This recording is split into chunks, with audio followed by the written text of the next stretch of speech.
Cool. Here we go. Hey, everybody. It's Michael. But before we start today's show, I have some Patreon shout-outs. Oh, yeah. This is a big thank you to everyone who has supported us over at Bigfoot Collectors Club, The Other Side, at patreon.com/Bigfoot Collectors Club. Hey, guys, let's try and double those Patreon commitments. Let's see if we can get there. Really? Let's Just kidding. I'll tell you what. I'm totally kidding. But I am super thankful for all these amazing patrons. We are really close to hitting our goal, and we're just shy of our goal. So if you want to check out what we're doing, Tell your for friends. just $5 a month, you can come over and check out over, I believe, More than 85 80. Yeah. Wow. now, mini-sodes, long-sodes. Yeah. We just dropped, last week, we dropped a big episode, Q&A episode of all the burning questions that anyone has ever wanted to know about all of us, like the time that Bryce made friends with a family of squirrels, which was one of the greatest stories. It's my spirit animal. This is my top 10 BCC stories now. Yes. All right, but I digress. Let's thank these people. Christopher. Thank you. Imogen Allen. Thank you. Ryan Holbrook. Thank you. Melanie. Thanks, Melanie. Abby Allen. Thank you. Spencer A. Lutz. Thank you. Frank Garcia Hegel. Thank you. I'm not sure about that pronunciation, and I apologize. Rochelle Ayers. Thank you. Elisa Fry Leonard. Thanks. Sean Stanek. Thanks, John. Kim. Kim, you rock. Ashley. Thanks, Ashley. Deirdre. Thank you. Daniel Sanderson. Thank you. Lady Dylan Hoffman. Oh, thank you, milady. Justin Martinez. Thank you. Rebecca. Thanks, Rebecca. Eli Grieve. Thank you. Jake Ashdown. Yeah, Jake. Caitlin Clemente. Ooh, or thanks, Clement. Caitlin. Caitlin Nice. Clement and Caitlin Clemente. Thank you We both. think Thanks. exactly. Kenneth Milan. Thanks, Kenneth. Lyric Stott. Thank you. Barbara Reed. Thanks. Christian Laliberte. Thank you. Kevin Maestas. Thank you. Brooke Page. Thanks. Wolf Mingus. Thank you. My favorite name on the list. Totally. Nora Jane. Thank you, Nora. Jacqueline Champlin. Thank you. Mike Minnick. Thanks. Larry Engel. Thanks, Larry. James Harp. Thank you. Guys, thank you so much Wow, for that's so joining. many. What a list. All of you guys have joined since our last L-Files episode. This That's is amazing. incredible, man. I know. Incredible. You know, I'm a podcast listener now, and there is a lot of podcasts do have patrons, but I feel like we have so much to offer. I mean, usually there's like an extra episode every couple weeks or a month, but we just stack the deck on our Patreon. Well, we What? try. We do. We do our pretty well. best. We do our best, man. We We got sure a whole bevy of content. Riley and up I just there. had a very frustrating month of technical difficulties that we don't have to get into Oh, yeah. at this moment. Inopportune time. Well, that'll happen. But listen, we just want to say thank you so much for contributing. We do this because we love it. It's an avocation for all three of us, and we're really grateful to you. And it's a whole other side of Bigfoot Collectors Club. All right, guys, let's kick off today's episode because it's time for the show.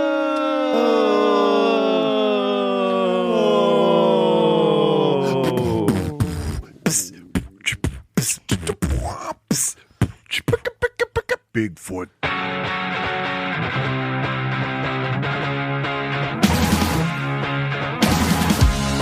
It's Bigfoot Collectors Club with Bryce and Michael.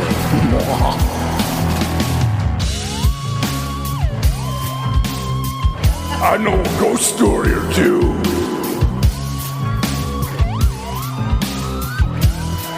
Let's do this. Hey guys, welcome back to another episode of Bigfoot Collectors Club show where we talk to amazing guests about their personal paranormal histories and share stories of high strangeness. I'm your host, Michael McMillan. With me always is your other host Bryce motherfucking Johnson. and our super producer. Riley Bray. I like you're dropping the MFs right up front. Right, you let them know. I'm spicy today. You are. I like Hey it. guys, spicy. You're a spicy beatbox robot. Guys, today it's a special L-Files episode. That's where we read your personal paranormal histories, and we asked, and you guys flooded our inbox with a bunch of stories. So good. Thank you so much for doing that. We now keep sending them in to BigfootCollectorsClub@gmail.com. And don't forget, you can also leave a voice memo. Just with the letters and the voice memos, try to keep it tight. Try to keep it tight because we want to get as many on as we can. Think good radio, you know? And sometimes they're just a little too long, but they're all great stories. We have no special guest today. No human guest, that is. That's right. Don't With forget us this boy. in our clubhouse, chilling with your Bigfoot boys, is our show mascot, Mr. Nova. Give it up for Wolf King LA. Nova, come here, Nova. We're gonna have him speak on the radio. Come here. Come on, On Nova. a This is podcast. it. Come This is over your here. big moment. Here we go, Nova. Everybody, I Here want we you to go. say hi to everybody out there in Bigfoot Nation. I'm trying to get him going. No, I got it. Come over here. Okay, wait. Actually, wait. No, he knows this. He knows this. Nova. Oh, okay. Nova. I'm I gonna teach forgot. him. He No, knows he how knows. to speak. Watch this. Watch. No, here we go. Nova, speak. Speak. Speak. Yeah. Speak. Speak. Speak. Speak. Speak. Awesome. I mean, that's pretty good. He's the best. All right, so Nova's going to be sitting here listening to your stories with us tonight. Before we jump into this, guys, I had a really, you know how we talk about on the show that people like to tell us their personal paranormal stuff now? Yeah. Out in the street. I was at a costume fitting today, and we were sitting around. I was sitting around with one of the other actresses, and we were killing some time, and we just started, shooting the shit. And I mentioned that I do a podcast, and she was like, "Oh, what is it about?" And I said, "It's paranormal stuff, all this and that." You're like, thank you for asking. Yeah, well, let's get into it. let's talk. But she actually was like, "Oh, really? Oh, I'm so glad I'm talking to you because I have cameras in my house. I have security footage, and I keep getting these weird, I don't know what to call them. They're like lights. They're almost like the glowing eyes of animals." Ooh. She's like, and they were happening all the time. And she's like, and it's not dust. It's not bugs. It's inside. And they're just like all over the place. So like a set of lights that represent eyes? Well, that's what I thought. So she pulled up the footage on her phone. Oh, really? And she showed it to me. This woman's got orbs. Oh. Like crazy orb footage. It was pretty cool. And I was like, I don't think that's dust. I don't think that's... Like, you can see these things just appearing in thin air and shooting around.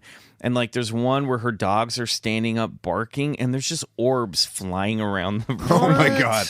Whoa. Yeah, and she was like, what is that? I go, I think they're orbs. She's like, what is that? I was like, good question. She goes, is it bad? I go, I don't know. Does it feel bad to you? She's like, no, the house has good energy. Right. I was like, well, just Google orbs tonight, and I'll see her on set. And I was like, we can talk more about it if you want to. But it was really cool to actually have. I've like not seen anything that looks like this before. I was like, oh yeah. I felt like an exterminator. I was like, yeah, you got a bad case of orbs. You got orbs. Oh yeah. Oh, yeah. You said they're up in your attic, huh? All right. Yep. So it was just kind of cool. Is there any to- way That she is could cool. record those on her phone and we can put it on the Insta? I don't know. I can ask. I don't know if she wants to make herself public, Right. At the inside of her house and all. and the internet. yeah, exactly. So, but I know I'm describing a video, but it was cool. Yeah. Then I was Well, you like, can describe it. I'm saying she might Yeah. not want to post Oh, it. yeah. Yeah, I just yeah. want to see them for myself. no, I'm just saying I love it's- a good orb It's video. always fun to Who describe doesn't? a video on a audio medium, but I'm People just get saying, it. I could see it. Yeah. Yeah, people get it. It's It's ball just- light. it was just Yeah, cool. ball that- light living room, She's like, it happens all the time. They're in my bedroom. She was like, I got tired of recording them because she's like, she basically just like gave up. Does she see him? So she sees him without the video equipment recording. That was the one thing I didn't, because we got interrupted. I want to ask is if she ever sees him with the naked eye. So I will keep you posted. Cool. But that was my fun little paranormal encounter of the week. Good. Any updates in your worlds of the paranormal? No, I just finished that book, Secret History of the World. It was a doozy by Mark Booth. Oh, yeah, it's great. Holy shit, that book is just so fucking good, man. It's just, man, he really lays it down of like just kind of what's going on, and I love that. I love esoteric philosophy. See, for me, I felt like the book when I read it was like, this is the history that like the secret mystery schools teach you, but I didn't know, I couldn't tell, and I'd like to revisit the book. I almost saw it as like he was writing the canon of that stuff and not necessarily something that he believed.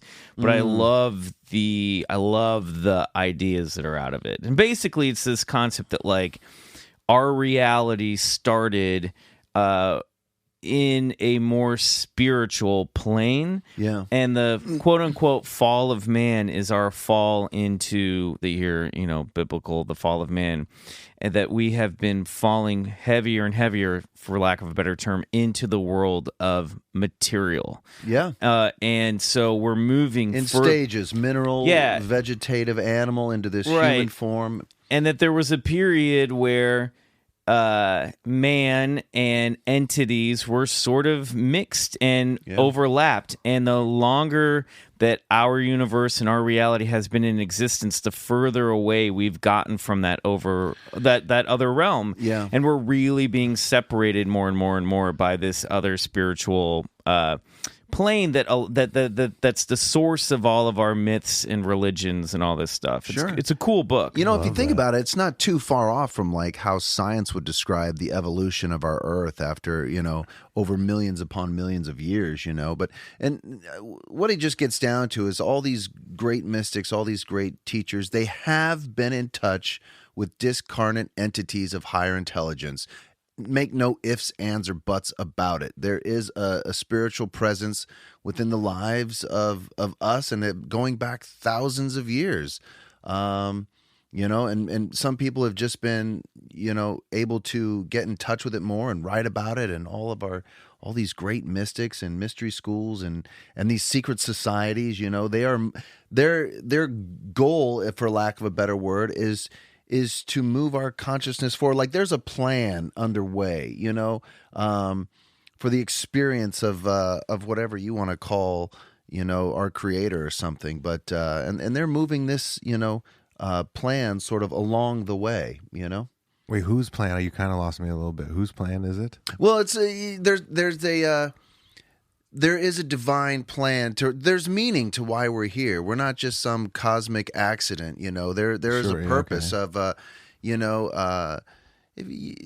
for the creator, whatever it is, to have that experience, that conscious evolution. And it's. So this is why I got to read the book again, because I always saw it as like we're in entropy, and that this reality is falling further and further away as we age and time progresses. As we evolve, our reality is also pulling away further and further from that source. Yeah, you got that. But I don't know if there's a return to it. You know what I mean? Well, he does say that. So it's like, it goes through these 4 stages and then it makes its way back. Kind of cycles back. Imagine the Big Bang instead of just a gigantic explosion. Think of it like perhaps the Hindu religions would as sort of a cosmic breath, and it expands. And it contracts, and it contracts, and it expands and it contracts. And this has been happening. And as it's expanding, imagine that there's another reality overlapped with ours. And then as it expands, our reality in the spiritual realm gets further and further apart. And then as it comes together, it starts to overlap and intertwine again. Sure. Wow. Groovy. We're ready for some listener files now. Yeah, let's do it. Overlap in reality and shit. We'll take a quick break. When we come back, it's time for your L-Files. Spark your doobies.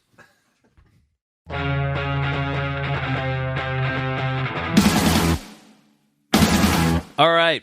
You guys wrote in with your spooky stories. Let's get into them. Hey, Mr. Man, Bryce Johnson, why don't you kick us off? Let's do it. With this one right here. All right. I got a L-Files story. Hello, club leaders and potential guests. Nova, that's you. Hey guys, love the podcast. Love hearing about all things paranormal. I have multiple stories as I've had many different types of experiences. Sorry, I gasped because okay, I thought Riley just rolled his chair back off the rug, and I thought it was going to step on. Just go tumbling. I thought you were gonna fall and then fall on Nova. So I gasped. I've not turned my back on them. It feels weird. Riley's gonna. Riley's working a new instrument for his musical high strangeness. So enjoy this. We're going to try just piano, see what happens. You're just going to have to listen to the sounds of the stories and really be inspired. Here we go. All right. Disclosure. I've also submitted this to your sister podcast, A Funny Feeling, so I apologize if you or your listeners have heard it before. Shout out Marcy Betsy. I recently had my first experience with sleep paralysis, and it was totally as terrifying as one who has never experienced it might think. It was early morning, So a soft glow of light was peeking through the cracks of my curtains, and I woke up on my back and unable to move or speak. Just as I came to the realization of what was happening, I felt a presence in my room and the sensation of being watched. Looked to my left and I saw a shadow figure right next to my bed, facing directly towards me and standing completely still. It was small, approximately 3.5 feet, just about a head taller than my bed. Ooh, I don't like this and at light all. gray in color. What? That is a straight up fucking gray, dude. Yeah, dude, come on, bro. It was definitely a humanoid shape, but I couldn't make out any defining features. This is also a good time to mention that I wear glasses, so it is all the more terrifying that I couldn't see anything clearly. It stood there for what felt like forever, just looking at me, while I was struggling to move or make any noise besides a grunt. My mind was spinning, while I was trying to yell, "What the fuck? What are you? Why are you in my room? Go away, get the fuck out!" But all I could do was make struggling noises while none of my body responded and remained locked in its position. It then faced away from me. Now facing the door of my room, it started to slowly move along the length of my bed, with what I assumed to be its arm resting and dragging along the rim of my bed the whole way towards the door.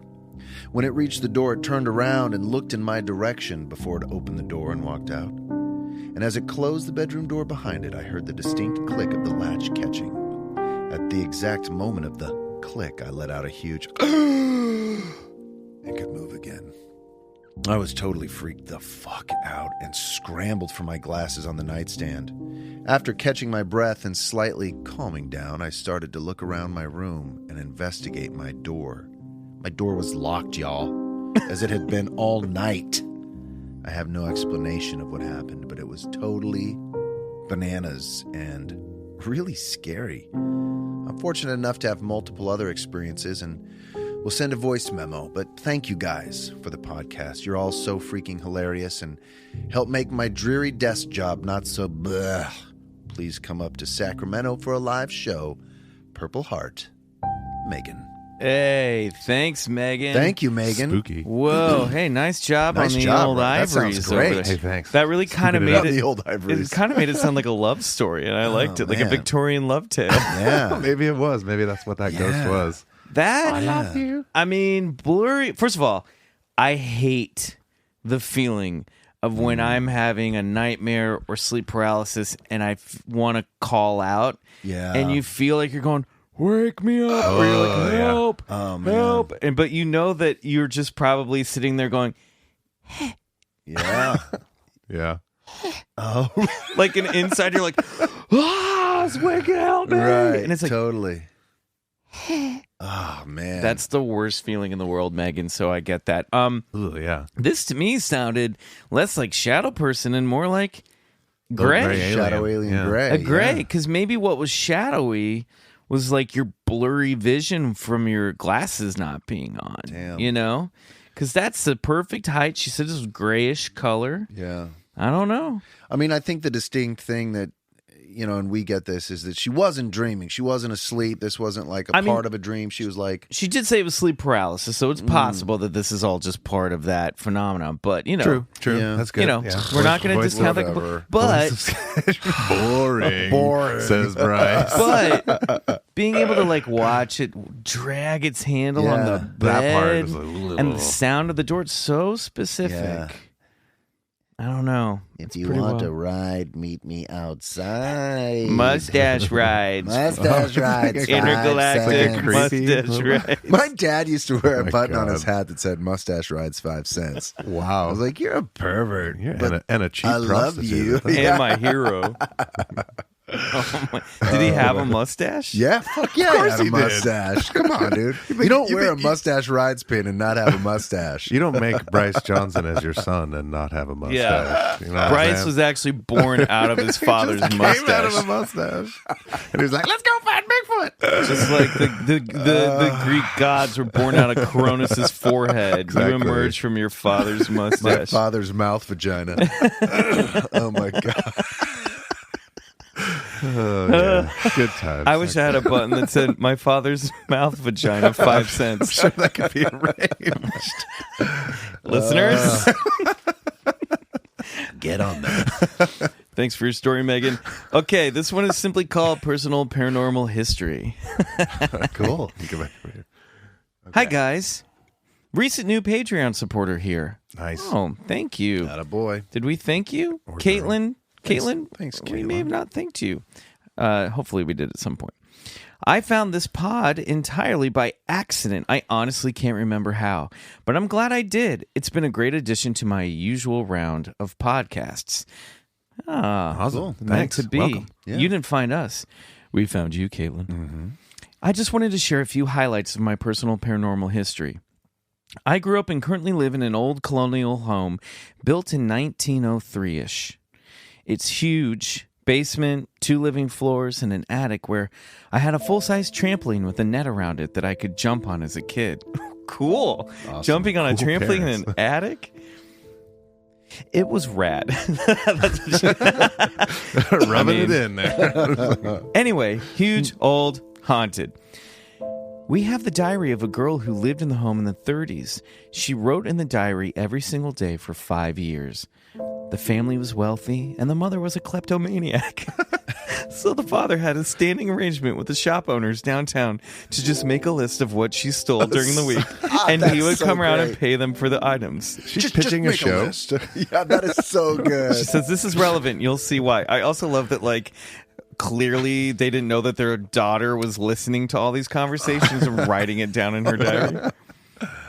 So, some of the highlights. 1. My parents moved into the house in the 80s with my 3 older siblings. One night, my parents went out, and the kids were at friends' houses for the night, so the house was empty. My parents came home to find my sister's room at the time full of cigar smoke. So full of cigar smoke that you couldn't see your hand in front of your face. Naturally, they called my sister's friend's mom, where she was, and confirmed the girls had been watching movies in the living room all night. My sister's room was the room that traveling salesmen used to stay in back in the day. It had a wash sink and a mirror in it, and it was right at the top of the stairs so they could just skedaddle out in the mornings. This entity was the more malignant of the two. But we had Great Danes, and think they drove him away. We haven't had any encounters with him since we had dogs in the house. Number 2.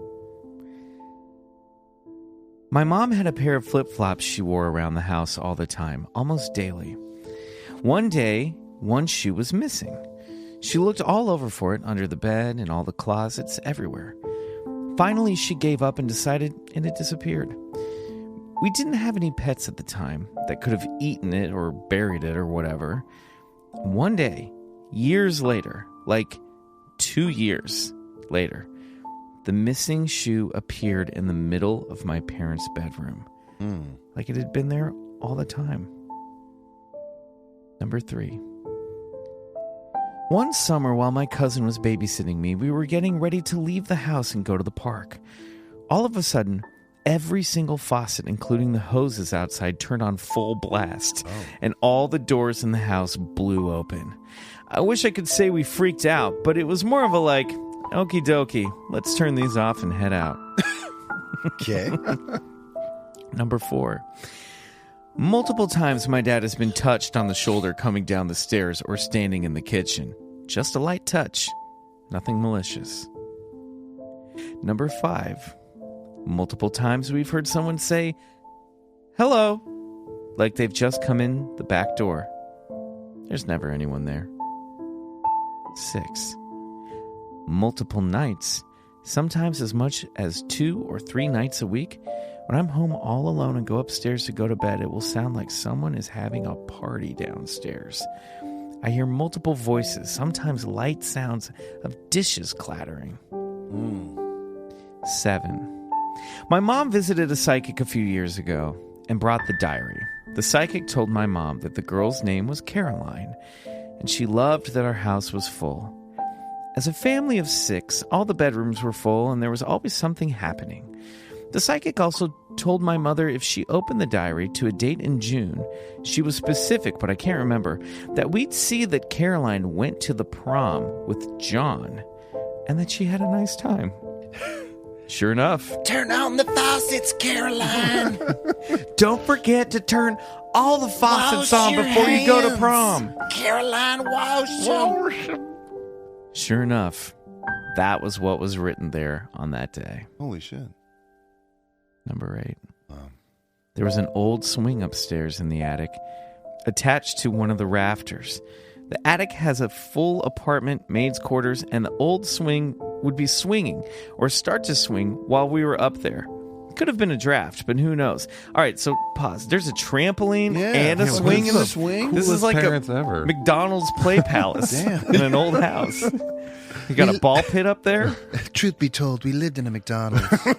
There was a haunted There was a goblin. We sold hamburgers downstairs. There was a goblin who used to wear a striped shirt and a black cape, and he kept stealing our hamburgers. Number 9. My dad's sister passed away about 15 years ago. You want to know what was in my attic? Asbestos. And my dad's mustache shavings. He kept all of them. That's how my brother was grown.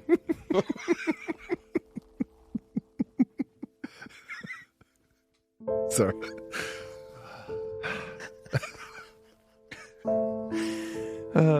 Sorry. I love a good breathy laugh. Sorry. Yeah.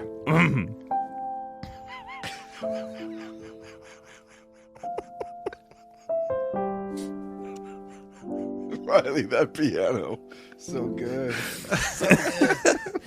My dad's sister passed away about 15 years ago. And one night, probably 10 years ago now, our extended family was over for a card night, and several of us... I'm so sorry. Together. Through the dining room, like someone had just walked by and then smelled our deceased aunt's perfume. That is probably the coolest encounter to me, just because it was of someone we actually knew. It's an old house, and there's lots of creaks and pops in the floors. But sometimes you hear some footsteps walking down the back hallway when you're home alone. You just roll with it. This got longer than I intended it to. Sorry about that. But I just love to share these stories. They're fun party anecdotes, and even more fun if the listeners are actually believers. Looking forward to digging into the bonus content on Patreon. Wow. Thanks, Caitlin C., upstate New York. Thanks for writing in, Caitlin. Dude, that's great. I mean, I'm just picturing your dad up in an attic shaving his mustache into a human-sized pile of droppings. But I love this story because it's like there's such rich history in this, and the house really feels alive. Yeah. You know, it feels like it's really been lived in. I love the details of like the old sink that used to be in the traveling salesman's, bedroom. Yeah. What a cool place. I like that you said that it feels like it's alive. Because it does. It's like it's imbibed with those spirits. It doesn't feel like dead things there. It feels like the house is alive. Yeah. Most Pretty definitely. cool. I like their perspective on it, too. They're so relaxed about their ghosts. Yeah. Yeah. I wonder if it's as much as haunted as it is just sort of because of its history and because so many people came in and out. It's just sort of like a nexus where like you're just a little place where like time is overlapped on itself. Yeah. And you're just kind of actually. Do you think experiences create that nexus, or is that like a latitude longitude thing? It might be. Like, what if it's just like there's something about the energy of the land that house was built on that was like even subconsciously influenced the old owners to make it be like a place where people came, a transient place. You know, who knows? Especially if it's that old, 1903, who knows what makes people go, let's build here? I don't know. But it's cool. Maybe they're all ghosts. I mean, yeah, man. Obviously, there's a lot of activity going on there. Yeah, no doubt. Why don't you read this one, Bryce? All right, here we go. What do we got here? The Hanged Man. Uh-oh. Spooky. Hello, Bryce, Michael, Riley, and Nova. I will do my best with this. I'm not much of a storyteller, and I think I buried this event pretty deep down in the vault of my mind after it happened. I grew up in a rural area in central New York. Our town was founded in 1765, so it has quite a bit of history. This event took place when I was probably in 7th or 8th grade while staying over at a friend's house. The house my friend lived in was built early in the town's life and was located near the town center. I'm sure it saw a lot of traffic over the years. In order to get a better idea of how everything went down, I need to give a little info on the layout of the house. The living room was at the front of the house with the front door leading into it. The kitchen was at the back of the house with the back door leading into it. Between the kitchen and the living room was an open area with a few chairs, a coffee table, and an open built-in shelf separating this room and the kitchen. So you could stand at either the front door or the back and see through the house to the opposite door with just this built-in cabinet slightly obscuring your view. Okay, I get it. Created a nice mental picture there. This house had always made me feel a little uneasy. My friend and I often heard creaky footsteps coming up the stairs and down the hallway toward her room when no one else was home. There was also an area between the enclosed staircase and the bathroom on the first floor that would leave you feeling uneasy. I remember every time I left the bathroom or headed toward the staircase, I'd get a chill that ran up my spine and left me feeling the need to sprint up the stairs toward her room. The sleepover started like any other, playing outside in the back creek, followed up with some Zelda on Nintendo 64. Yes. Awesome. Ocarina of Time. As we wound down for the nights, we set up camp in the living room. Oh, I love this. Oh, God.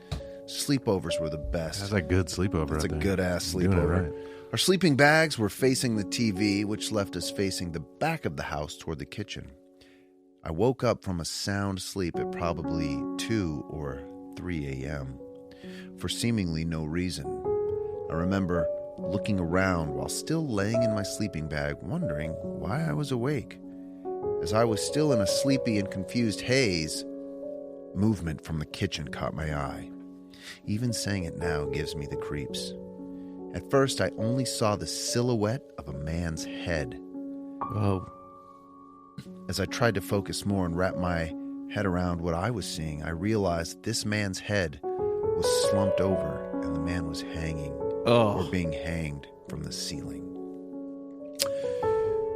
As I continued to attempt to process all this, I could see his shoulders and torso through the openings in the built-in shelf, just gently swaying back and forth. Back and forth. I don't remember much outside of being entranced in a scared stupor while looking at his limp body sway from across the house. I don't remember being as terrified as I now realize I should have been. I was more just unsettled by it all. My friend stayed asleep through this whole thing. I didn't try to wake her because I still couldn't even believe what I was seeing. I pulled the covers higher up around my shoulders, moved closer to her, curled up into a ball, and fell back to sleep. That's good. That's the protocol.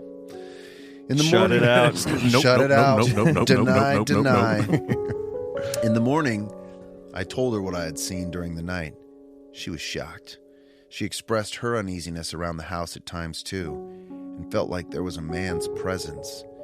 As her mom made us breakfast in that same kitchen I had seen the hanged man in the night before, my friend and I asked about presences in the house and told her mom that we had experienced some things. We didn't give too many details. While casually plating a pancake, her mom shrugged and said she wasn't surprised because there were a few presences in the house. Needless to say, we had sleepovers at my house from then on. I hope this hit the spooky spot for you all. As I was excavating this memory, I unearthed a few others that I had stashed in the vault. I'd be more than happy to send them along if you're interested. Keep up the great work. Your podcasts are always so interesting and engaging and help me add some high strangeness to otherwise mundane workdays. All the best, Kate. Whoa. Thanks, Kate. Wow. Damn, that's a scary story. Kate, you're a nice little writer. I loved what did the pressed the pancake. Yeah. Yeah, well I done. really saw that breakfast. While casually plating a pancake. Plating. That was it. Plating a pressed pancake. Perfectly. Yeah, that's crazy shit. Yeah, what? That's terrifying. Yeah. I wonder. Oh, Yeah. I was going to say somebody probably got hanged in the kitchen. Suicide, maybe a suicide. Kitchen suicide. I mean, I don't want to go from A Well, to B, but also think about this. Uh-huh. What if that extra room in the kitchen was like an extension to the house? Oh. And what if there was a tree out back and a person was hanged from the tree? God. You're good at this. You know what I mean? Yeah, it was an add-on, a later It was an build. add-on, maybe. Yep. That's freaking me out, dude. Yeah, That's bleak. that's exactly what it was. I think you need to, Kate. You should check into the history of the house and see if don't. anything. Or don't. I mean, that house. The town was Another founded in option. 1765, right? So yeah. I don't know. That's a lot. She said hanged from the ceiling, but I wonder if the rope was coming through. It made it look like What it did was. you say? What town this is? Did I miss that? Central New York. Yeah, another New York. You know what I love though is like you're still in your story. sleeping bag, so you're like a little bit safe, and you're kind of like whoa, and you just got to curl up a little deeper to be even safer. It's kind of fun, right? Yeah, Yeah. and your friends are there. Your friends are there. They're It's sleeping. yeah, It's totally. got a Scooby Doo vibe, but just a little more sinister. I'm just hearing the stretching of the rope Oh, as God. it swings back and forth. Yeah. Oh, boy. All right. I have another spiritual one here. Okay. All right. Shifting slightly away from ghosts. All right. It's a little less spooky this time. This one's called My Daughter's Past Life Story. Oh, cool. I'm a fairly new listener and have heard Bryce mention children who speak about previous lives. Mm-hmm. I haven't listened to all of your episodes yet, so I don't know if this is a topic you've covered in depth, but I wanted to share a story with you about my second and youngest daughter, Lucy. We actually haven't covered this in depth yet, but No, I would love to. There's some great literature on the subject of young people recognizing past life experiences and how they're rated for veracity. Anyway. as a disclaimer, around the time Lucy was born, I read several books by Dr. Ian Stevenson and Dr. Jim Tucker about children who remember past lives. Yeah. I was surprised to learn that these doctors conduct privately funded research at the University of Virginia, which is not far from our home. I never imagined that my own child would one day share a detailed story of her own. Lucy was very young the first time she said something a bit unusual. Around 1 year of age, Lucy was playing with her sister and me in her sister's bedroom. Lucy was probably speaking about 10 words at the time. It was dark outside. Lucy quietly walked to the window, pointed up towards the moon, and said the word, home. I was taken aback, but she was too young for me to ask what she meant.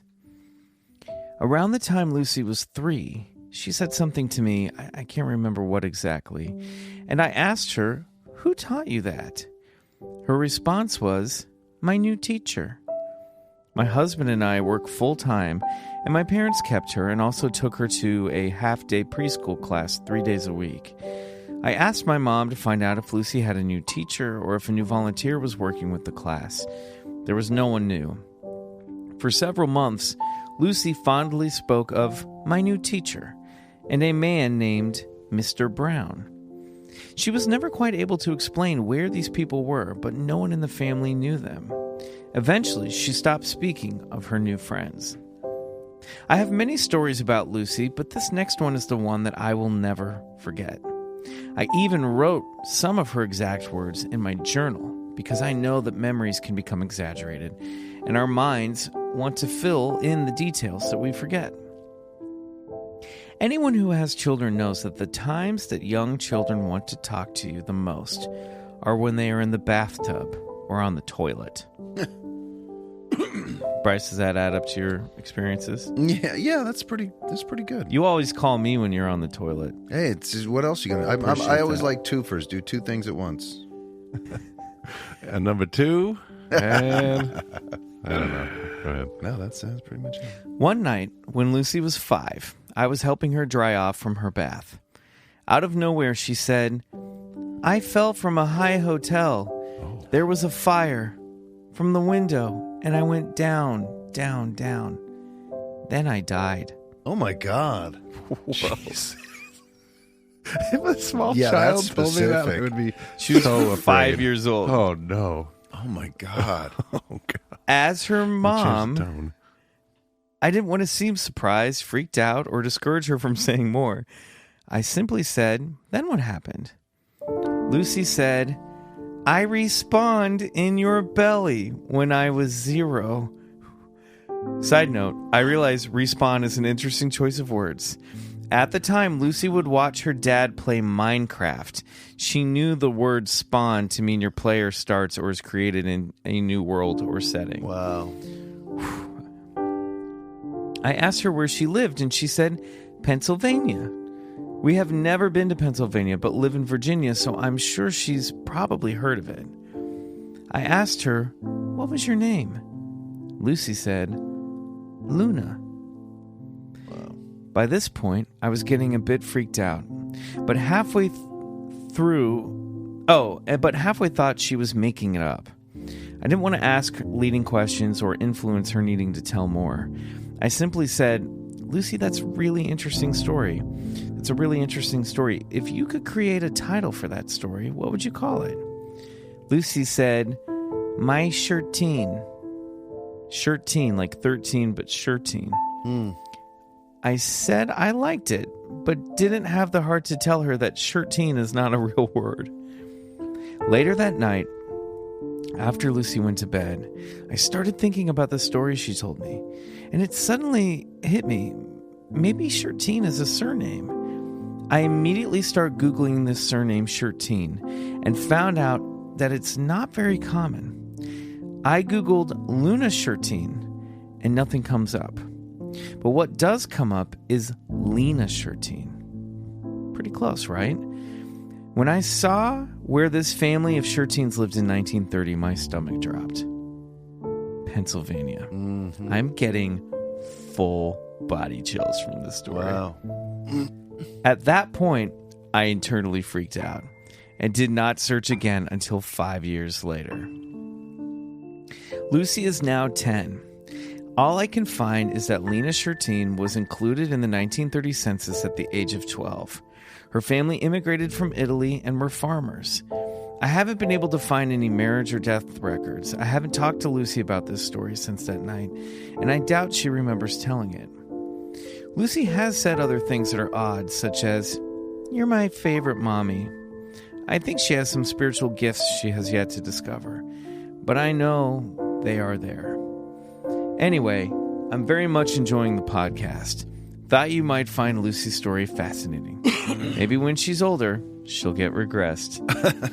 Happy emoji. That's No crazy. signature. I love those stories. Wow. Well, and also what jumped out at me is she pointed to the moon originally Yeah. and later said her name was Luna. Thought about that And too. Luna is Oh, Loon. yeah, that's wild. Is moon. That's wild. Interesting stuff. You know, what's crazy about some of those reincarnation stories is in a few of those cases, as I believe through Dr. Ian Stevenson's book, they actually find the person that the kid recalls his life being. So they're not just like some random person that they're unable to find. They're able to, you know, through all these clues that this kid gives sometimes, they're able to actually go back and find that person and his records. And then, in some cases, the kid's like, that's him, you know. There are so many crazy stories. I got to about read some that. of those books. Oh my God. Wowie. They're just wild, man. I mean, something's happening there, you know. Listen, I think, you know, here in the United States and in the West, you know, we're the only ones that are kind of like reincarnation. No, our religions don't vibe with that, but all the other major religions talk about reincarnation and the body's, you know, We're more of like recycling a of the soul. single use society. Yeah, over here. right. Totally. Throw that Yeah. soul out. Throw that soul out. We're done with it. Yeah, I watched Cloud Atlas last night. You remember that movie? I never saw it. Oh, dude, you I should heard the watch book it. was great. It probably is, but the movie's awesome. What's Cloud Atlas? Oh my God, That's the Wachowski siblings movie about great. all It's good. all the people. It's like Halle Berry, Tom Hanks, and it's like all the multiple lives they've lived like throughout a like 2,000 year time span or yeah. something. 6 different stories that all intertwined. Souls coming back, No shit. evolving, not evolving, changing. This epic love story. It's great. It's Really? good. Oh, wild. Yeah. Check it out. Wow. Little I don't think I could watch a movie recommendation. like that now that I don't smoke weed. I think that's a weed movie. I watched it with my dad. He wasn't high. One of us was. Hey, he liked it. Well, we're going to take a quick break. When we come back, we're going to leave the realm of the spirit and enter the realm of monsters. Awesome.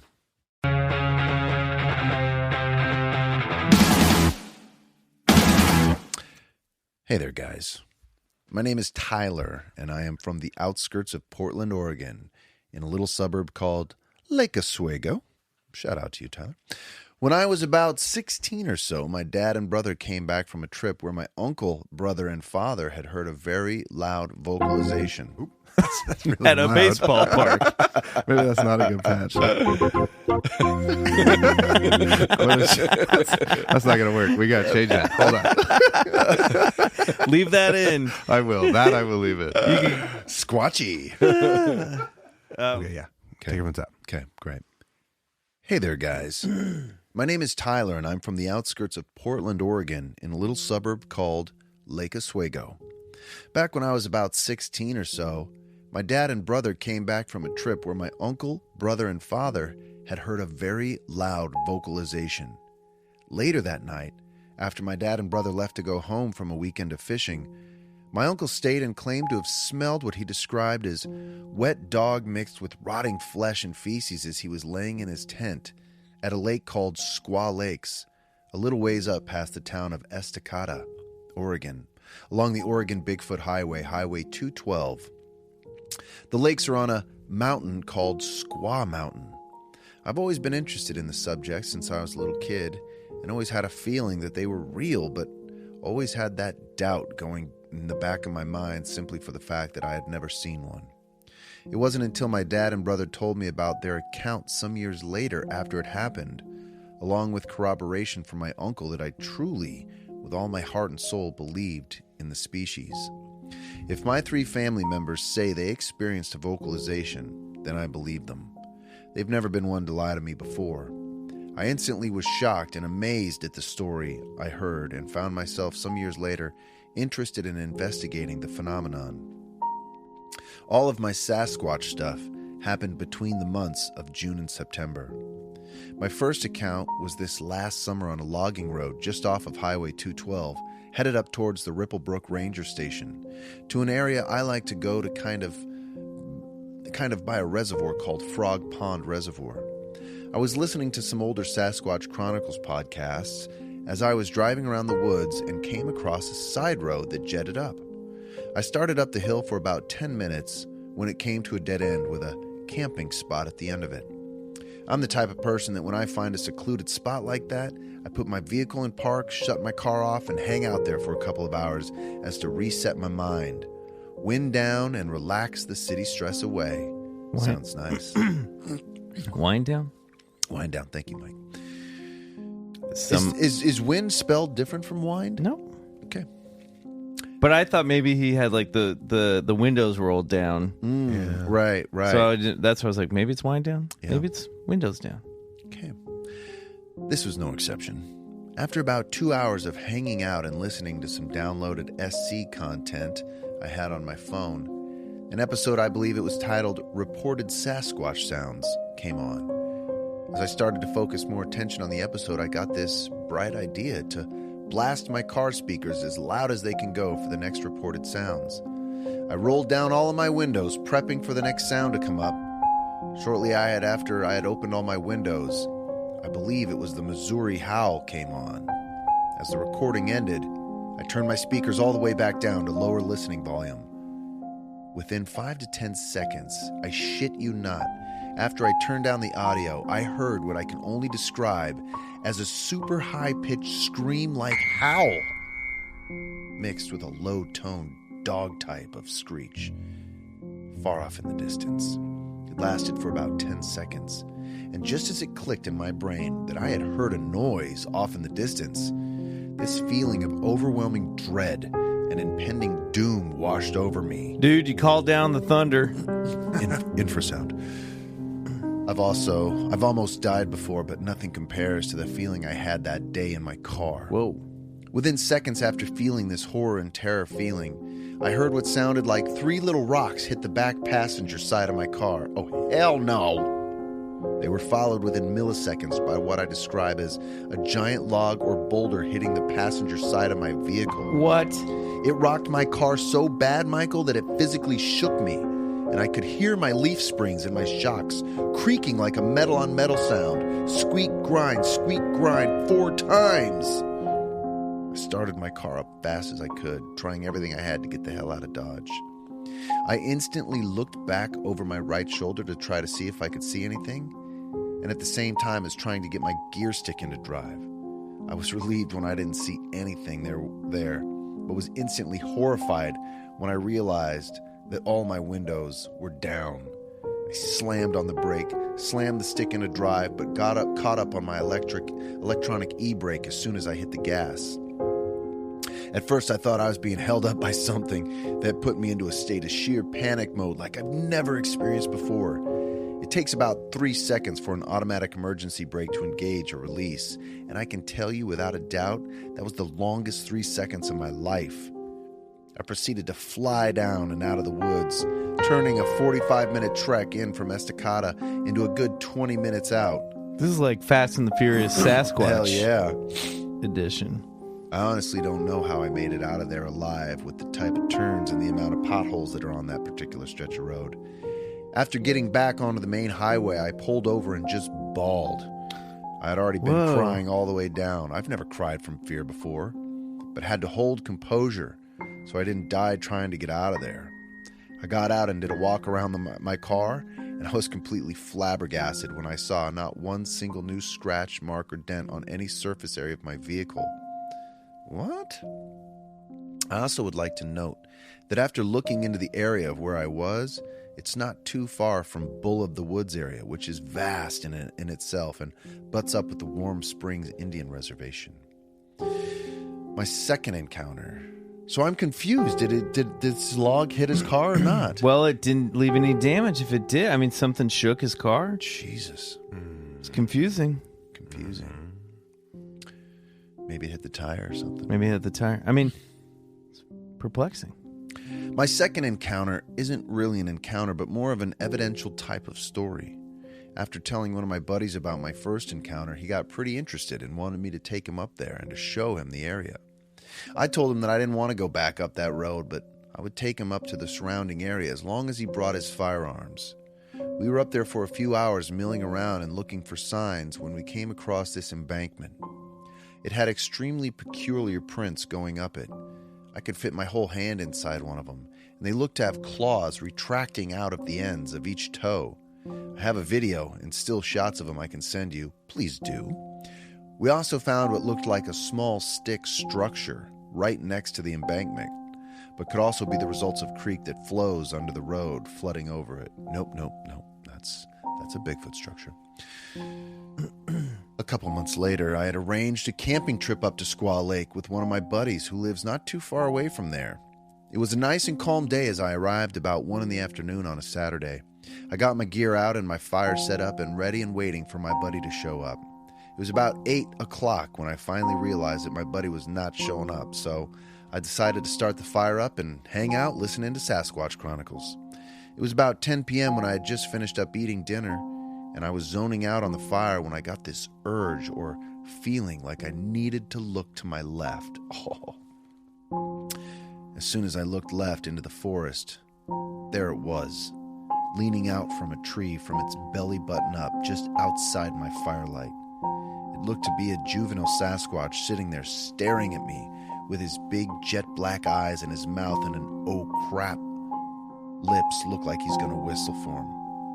He had no hair on his face, but all around it was very dark and almost stringy looking. It had a flatter, broader nose. He looked to be about my height, if not a bit taller. I'm 5'10". I say he only because I didn't get the impression it was a female. I only saw it from the belly button up and did not see breasts. I instantly thought I was seeing things, so I started blinking and rubbing my eyes to see if this object I was seeing would go away. It never did. So I decided to slowly pull my light out and shine it in that direction. Oh, I want to be him so bad at that moment. As soon as I aimed the light where this object was, it darted back behind the tree so fast that it looked like a blur. I instantly got so scared I couldn't move, and almost as this fear feeling came on me, I had a warming, happy, energetic feeling wash over me. Weird. I was no longer afraid. I just stared back down at my fire for another minute or two and decided to call it a night. I snuffed the fire out and went to bed with no other known incident. I still doubt what I saw, but every time I do, I think about the light and how fast the object I was seeing physically moved.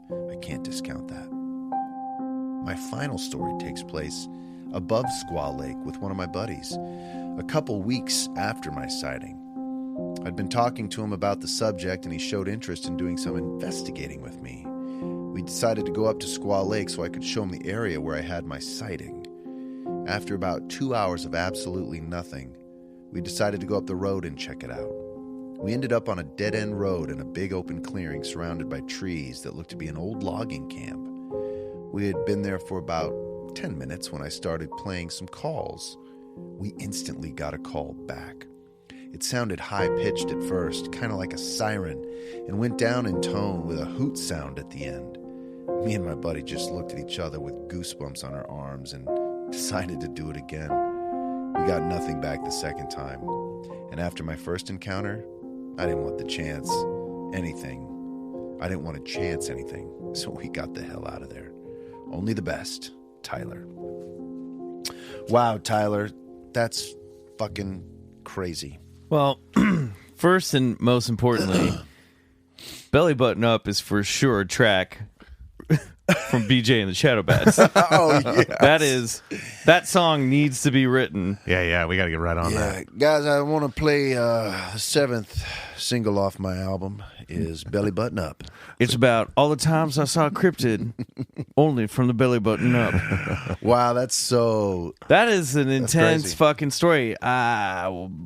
Bryce? Yeah, well, dude, that's, it's fucking crazy because, having that fear wash over you, that sounds like, the results of something like an infrasound that, we explored on the show Expedition Bigfoot. And then, when things get thrown at you, whether they're rocks or a log, there's nothing in the forest that can throw anything. You need an opposable thumb to pick up an object and hurl it.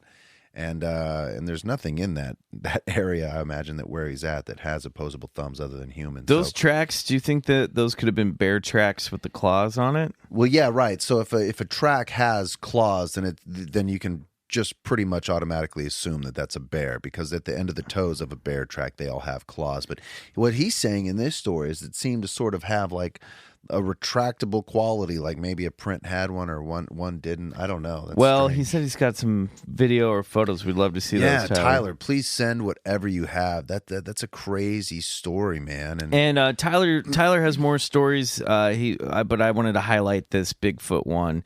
Yeah. So thanks for writing in, and sorry we cut the letter short, but we got all the Bigfoot stuff. No worries. And you know what, Tyler? I don't discount. I mean, we got a little confused as to like this log was thrown at your car and it caused it to move, leaving no scratch. That to me, I'm sure there's a way that you can explain that to us better. I mean, that sounds like something that, which is why it seems so truthful to me. I mean, so I'm sure it's just not being explained right. Well, just the emotional reaction too. I mean, that like pulling over and then like crashing from that adrenaline rush. But all that too. That sign, that the fear and then the emotion that's flooding. That also sounds to me in line with everything you've described about infrasound. Yeah, totally. Side effects of it. Just like absolutely a complete.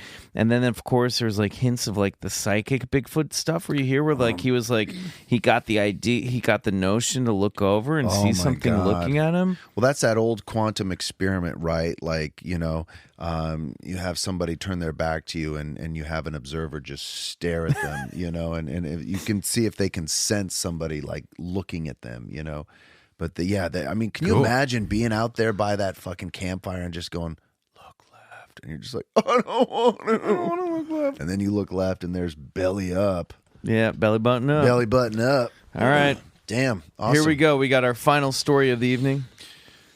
This one is called The Kodiak Sea Monster. Fuck yeah.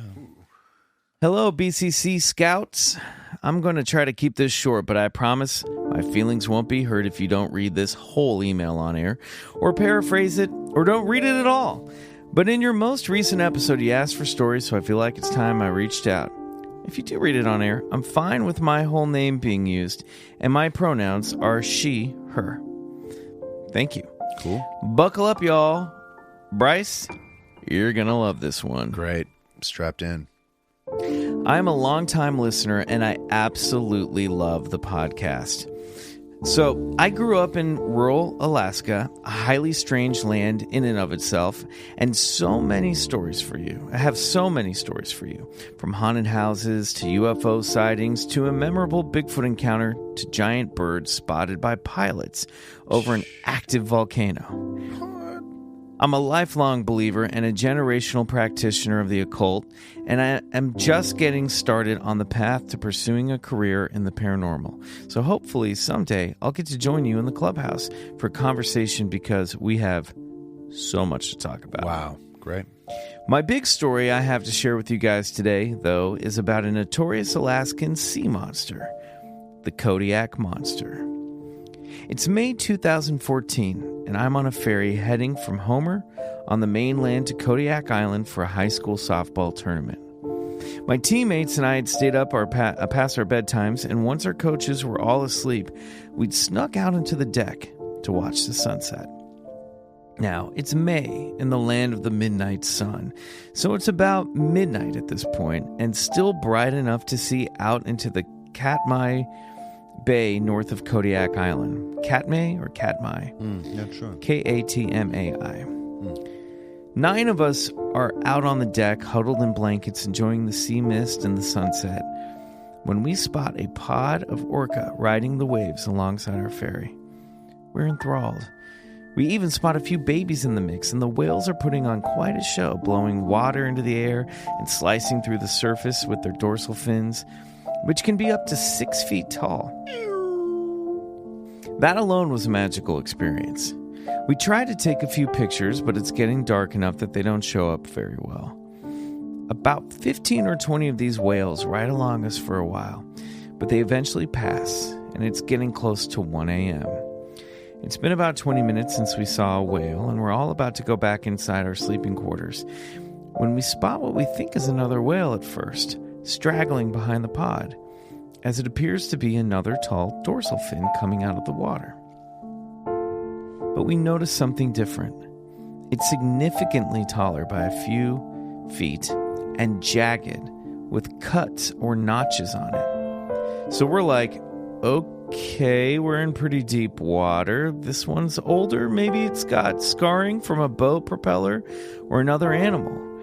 But immediately behind this fin comes another and another and another attached to the same creature, whose back we can only barely see slicing through the dark water. The fins, what now appear to be spikes, are offset in 2 rows, and they keep coming. Taller than orca fins, all covered in notches, and some are even broken off at the tops. Something huge and covered in massive, battle-worn spikes is surfacing little by little alongside our ferry, and these spikes keep coming for what feels like forever. We, a gaggle of teens who moments before were excitedly chatting about the whales we just saw, are now breathless and speechless as we watch. This is, whatever this is, it is not a whale. Eventually the spikes get a little smaller, and maybe after 50 or 60 of them have surfaced and gone, the water lays smooth again. Another eternity goes by before someone breaks the silence. Did we all see the same thing? Yes. Was it just a weird whale? Definitely not. Are we losing our minds? Nope. Possibly, but we're all sober, and 9 people is a lot of people to have seen the same thing. A few of us had tried to get a picture, but again, it was way too dark. We talked about it for maybe 30 minutes, hearts racing, trying to pin reason to what we'd seen, but for the life of us couldn't. It was at that point when we put 2 and 2 together. This creature, whatever it was hot on the trail of a pod of orca. Apex predators with teeth like knives. Nothing fucks with a killer whale. Whatever 60-foot-long spiky beast had surfaced was hunting a pod of the deadliest creatures in the northern seas. Now, 6 years later, I've kept in touch with all of these kids, and to this day, none of us knows what we saw. But we know what we did. We know that we did see it. I hadn't heard of the Kodiak monster before this, but I've researched the area. I've researched sea monster sightings in this region since then, and there's a lot of them. In the 60s, a pair of fishermen did a radar survey of the seafloor and picked up an image of a plesiosaur-style creature. There's native Alaskan legends about a sea creature whom natives would leave offerings in the tides and receive plentiful fish harvests from in return.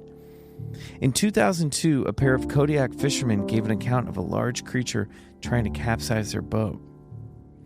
Just like Bigfoot lurks in the forests of the Yukon, there is something lurking in the freezing waters off the Kodiak Island.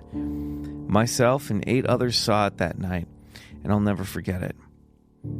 Thank you guys for reading. I know it was wordy, but what a time it was. Someday I'll send more emails with my Bigfoot and ghost stories, but for now, I'll sign off. Great work with the show. I recommend it to everyone I know. Yours forever, curiously, Morgan. Thank you, Morgan. And I actually deleted your last name so we wouldn't say it by accident before I saw your note that we could have said it, so we appreciate it. What a rad fucking story that was. Yeah, totally. Classic sea monster. Wow. Guys, what a batch of great stories that were also super well written. Yeah, totally, man. Man, a sea monster. What the fuck? Can you just imagine seeing those scales, the spikes going by? That'd be awesome. That is Really wild. would. I love that she backed that up with some research too. After the sighting, kind of put it all together and thought about it hunting the orcas. That's just Man, that's what it's was a popping in fantastic my story. head. I was like, oh, he's going after those orcas. Alaska's such a mysterious place. Wow. the oceans too, man. I mean, who Yeah. knows what's in there? No, I don't know. Not us. Not us. I think we got to put Believe It under sea serpents. Totally. Yeah. Without a doubt. That stuff's wild.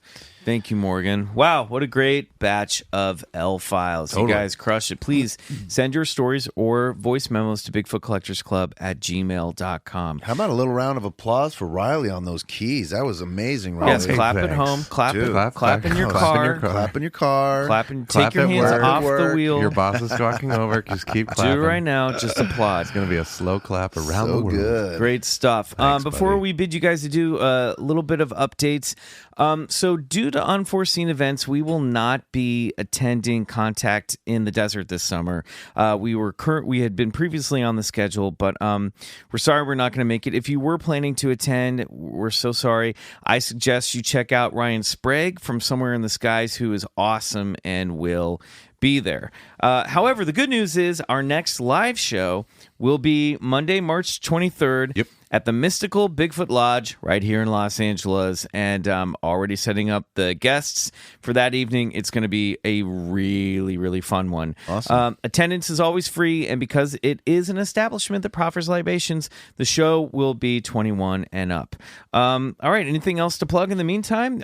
Riley, you're heading on tour right now. Yeah. And also the Spindrift album goes out to college and independent radio tomorrow, March 5th, which is so really good. exciting. So the day before... is it March 5th tomorrow? Yes, In but- the Time Machine? No, this is coming out March 6th. Damn. Wait, yeah. No, today's the... Wait, Today's the 2. It's Oh, doing I see what you dates did. with- I see what I was you being did. smart. I was doing Yeah, I I was see doing what you radio. did. All See how right, I did take it. that? I fucked that up. All right, well, whatever. Tomorrow in your world, or maybe you're listening to this 3 years from That's now. the other I thing. don't know. Who knows? Yeah, never okay, know. whatever. I don't know. Anyway, the point being, the Spindrift record is going out to college radio on March 5th, which is really exciting. So call your local independent free radio station, ask them to play Spindrift Classic Soundtracks Volume 3. Dude, Is that That's what it's pretty called? cool. It's Volume 3 of a trilogy. Great. Yes. And then we're also on tour right now all over the West Coast between the 5th and the 16th. So if Where can people find those dates, Riley? Because On my people new have been Instagram. asking. Great. at Peace Drone on Instagram. Fantastic. I finally did it, guys. I have an Instagram. I just went off. I'm picking up the slack. Wait, buddy. what? Bryce, What? we're running a business here. You're not on Instagram. I know. You I took just your needed it page for- down? No, I didn't take it down. I just Okay. deleted it off my phone for a little. Oh, I that's just- fine. Yeah, the it'll same. come back. That's Oh, different that's than not you went off Instagram. Okay. But yeah, Good, Fresno, Chico, Portland, Seattle, Boise, Salt Lake City, Reno, Nevada City, Sacramento, San Francisco, Long Beach. We're coming to you. So Dude, come to us. Go check out Spindrift live. It'll be fun. Fantastic. Yeah, I know A new people record. were Call the radio. Tell them to play asking it. about it. You know what it was in my mind? Because we're recording this on a Monday night, is that new music comes out on Tuesdays. That's what I was thinking in my brain. Oh, yeah, but I don't for know if some that's reason- true anymore, though. I don't know anything. I think like DVDs and CDs used to come out on Tuesdays. Those were the man. days, huh? Yeah, those Remember were the when- It's days. not actually out yet, though. We're pre-releasing it just to independent That radio. makes sense. We Which is got kind of- it. It's more, it's like you can't stream it. You got to find it on the radio. Okay, cool. And then it'll Fantastic. come out later. That's great. Yeah, it's love exciting. it. Fucking love it. Awesome. Yeah, come to the live show. I think that's it for plugs. Thank you guys for writing in. Thank you again for those of you that support the other side. Until next time, I remain Michael McMillan for Bryce Johnson. and Riley Bray. good night. Go get regressed. Good boy, Nova. Good boy. We got our-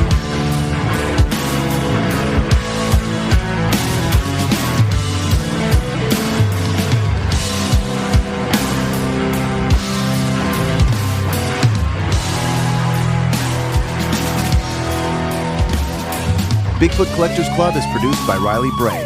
Our theme song is Come Alone by Suneaters, courtesy of Lotuspool Records. If you like the show, please rate and review us on Apple Podcasts. It really helps get the podcast to more listeners. To support the show, check out our Patreon page at patreon.com/Bigfoot Collectors Club and unlock multiple reward episodes every month.